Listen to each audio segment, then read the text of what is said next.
Obviously the moulds, you can cut these up, so the more on one of these, you obviously the better value for money. And being in silicone, it's completely indestructible. Yes, the silicone's gone opaque because I've talced them so you can handle them. But when they're through, they obviously go completely clear. So for continuity, you can see exactly where you're putting them, so it's ideal. They're indestructible. So unless you actually cut it the wrong way or lose it, it's with you for life. So that's how they start life. Once you're ready to use them, the one thing you've got to be careful about is obviously not letting dust fall on the ones that are already done, hence why containers like this are quite useful. But initially what you do is you paint a release on it, which also acts as a sealer, except I've just picked up a dirty brush. Let me just clean that. Don't do as I do. So make sure your brushes are clean. You'll then take a little bit of the sealer. You don't need an awful lot, and you literally just coat over the area, okay? And you leave that for about a minute, a couple of minutes just to dry.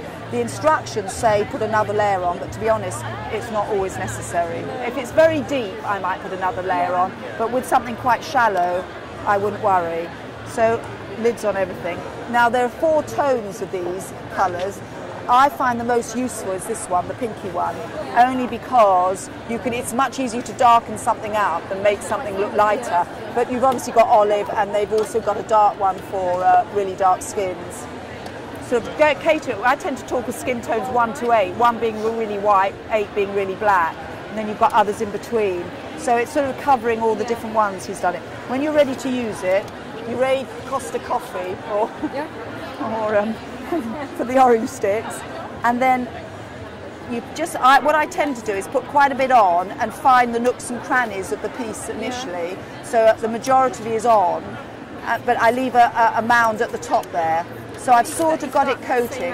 Yes, it's no, it's not. But similar? Or it's similar, but this is the gentleman who's made it, and it's his special recipe. But it is similar, yes. Just take sort of a card, and they're nice and flexy, and you literally just take it slowly, just come across the top.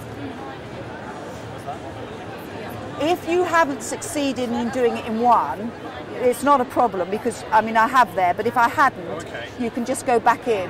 It's not like, say, gelatin or something like that, which you could only do once because it's heated. So you just come down again, and then hope that you've got it complete. Now that's that's ready to dry now, okay? So I just leave it.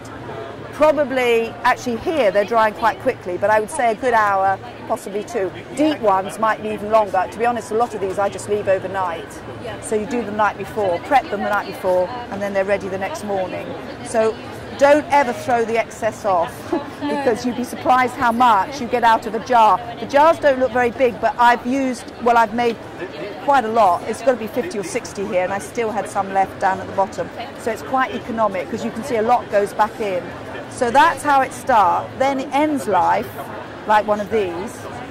So the equivalent of that would be something, no, I've actually filled that one, it'd be more like this one. Do you want to give me your hand? You haven't moisturised your hand at all, have you? Early this morning, I think. Right, if you ever have anybody when you're about to put these on and you think they may have makeup or anything on, just go over the skin area with a little bit of IPA. It sort of dries it and makes it cleaner for the purposes, okay? Then when you're ready, you just put your wound on and you press down really hard. I know, I just saw these yesterday when you said that. Okay. And you peel it off. Now the edges are completely flawless. In fact, on this one now, on you, because that blends quite well, I wouldn't even have to go round the edge. But when you do a little bit of IPA around the edge, it's mainly to get rid of the release that was in there. That's all. And then once you've done that, you want to seal it, which I had here. Shauna's moulds, you'd have to speak to Shauna about that. Okay. Is that wheel and deal? Yes, I'm willing. So I just seal it. That just stops you getting fluff or dirt through the day, okay? And then if you do need to blend the edges, you won't have to. You won't have to. It's flawless. I can tell you, you can just go in, and on high definition, you can go in as close as you like, and you just won't see edges. The only reason you might see something is if you haven't picked the right skin tone, so that it didn't quite blend. You could have possibly gone a bit paler with yours, as you're pale there. But the great thing is that I haven't put the blood in as yet. But if I had, and I wanted to wipe the blood off for you to do it, if I show you, I will put blood in there. But if I do this, you can see I'm rubbing quite hard, and that is not shifting. It's just brilliant. It just stays. So it's extremely good from that point of view. Then once your sealer is dried, then you just go in with your bloods. If the blood should bead ever, a little bit of fairy liquid into the mould will stop your blood beading. So if your blood beads at all, you literally just put the bit of the fairy liquid in, or washing up liquid as it were, first, and then you can... You don't get any of the characteristics of Bondo. Right. It's great if you're going to be filling foam latex, if you're going to be sealing. It's fabulous, good for. What I tend to do first is, I've forgotten that that's the mould. I look to see where the shape is, and then come in round the edge a little bit so that you start to see the shape, and then you can come in with more blood. What's quite good is that you can actually put more blood further down, but it's quite nice to keep it off the little edge. So this is like a sort of a very superficial sort of little cut, really, that's caught. It's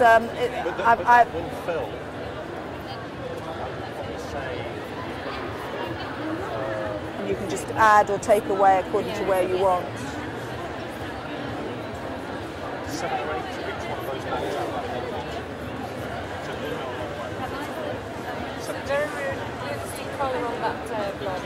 I mean, obviously it will drip blood, but just to show you and it's very flexy. So there you are. You're welcome. Do you like the blood off now?